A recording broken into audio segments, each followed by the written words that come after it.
is Reverend Dr. Heber Brown III. We are here at the Shiloh Baptist Church for yet another wonderful edition of our reflections on this series, Inside Out. Today's emotion was embarrassment, and so we're wearing pink because in the movie Inside Out 2, pink is the color of the creature that represented embarrassment. And so I'm here with some members of our church, and not just any group of members from our church, but I'm here with some of the graduates of this congregation who are going on to do amazing things, whether at the next level of their schooling or in their professional career. And so we're going to take a moment and go one by one and ask them to introduce themselves and maybe shout out what you're doing next, just like y'all did in the service. What you're doing next, so people can know how to celebrate you. But then also, what's one thing you got out of the service today?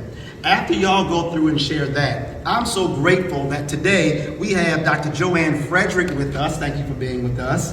Dr. Frederick is a graduate of the Morgan State University, of which I am an alum as well, which is I'm very proud. Dr. Frederick is also a chaplain for the Upsilon Tau Omega chapter of Alpha Kappa Alpha Sorority Incorporated, where she provides spiritual guidance, inspiration, and meditation to almost 200 women. She is the creator and author of Copeology. I love the title.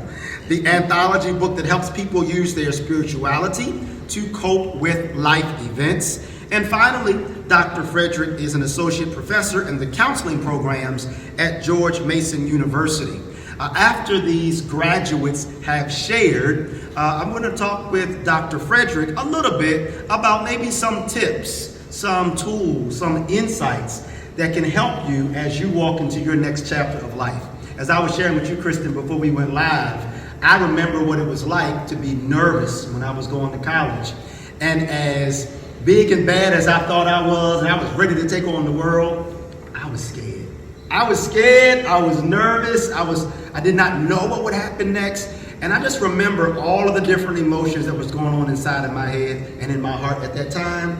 And I'm just so grateful that today we have Dr. Frederick here that can maybe help give all of us some tips as you walk forward into your next chapter of your life, your next grade, your next school, or your next chapter of your profession. So first, we're going to just start by going around, introduce yourself, what's next for you, and what's one thing you got out of today's service. Isaiah, can we start with you? Sure.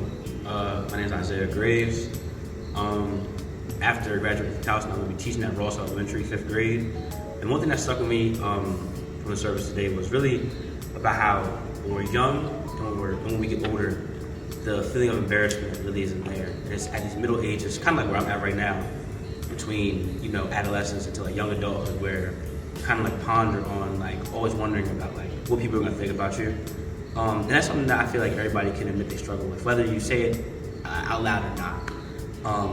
And I think it's important to really keep Christ-centered so that you know that you're just, I guess like living through him so much that other people's opinions don't affect how you're living your life. And I think it's important, because some people kind of can be embarrassed about their faith at times. And I think it's important to make sure that we're stepping with him forward so that we're not worried about how other people can bring us backwards. So that's something I kind of just toned on to today, pretty heavily. Thank you. Next. My name is Abby. I graduated from Patapsco High School, and I'm going to CCBC for the fall semester. And one thing that stood out to me during today's sermon was how Bishop. Oh Lord, no. Sorry. I'm getting embarrassed right now. Now I'm nervous. No. Dr. Heber, the bishop's son, all that, anything but the bishop. Doctor explained how embarrassment wears like kind of a hoodie, and it's somehow like some type of like comfort to him throughout the movie. And I feel like that relates to most of like the teenagers in today, how they see that the hoodie is kind of like a comfort. And it kind of also relates to like Christianity, because in times when you feel uncomfortable, like you look to the Lord and ask for that type of comfort in your life, and you really just don't know what to do. So yeah, that was the one thing that stood out to me the most. That's awesome. Thank you, Abby. Appreciate you. Let's skip to Hannah. What's one thing you got out of today's service? My name is Nice and loud. And you can come in too, get a close Hi, my up. name is Hannah. I graduated from kindergarten. I'll be going to first grade. What I got out of the service was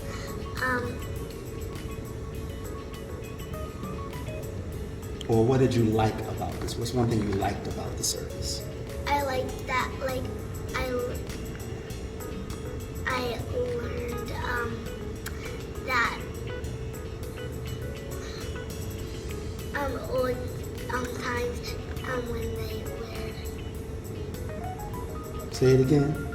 old times when they were Wearing a hoodie. yeah it was not really appropriate for other kids to, and the hoodies were not appropriate. Thank you, Hannah. Hannah, what you just did is entering first grade.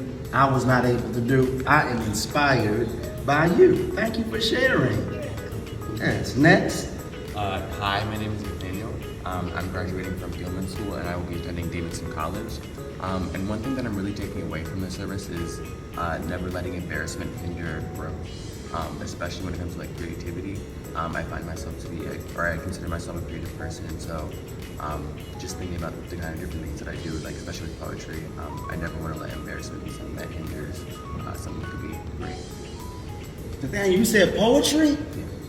Man, I wish I would have known that. My goodness, we would have had some poetry nights here at Shiloh. Maybe we still will. Maybe we still will. We'll work it out. We'll work it out. And last, but certainly not least, Hi, I'm Kristen. I graduated from Eastern Tech High School. I'm going to be attending Hampton University. And one thing that I got out of the service is that God will give you the message you need, not necessarily through the way that you expect the message, but the way you need the message to be heard. That's kind of what I got. awesome. Awesome.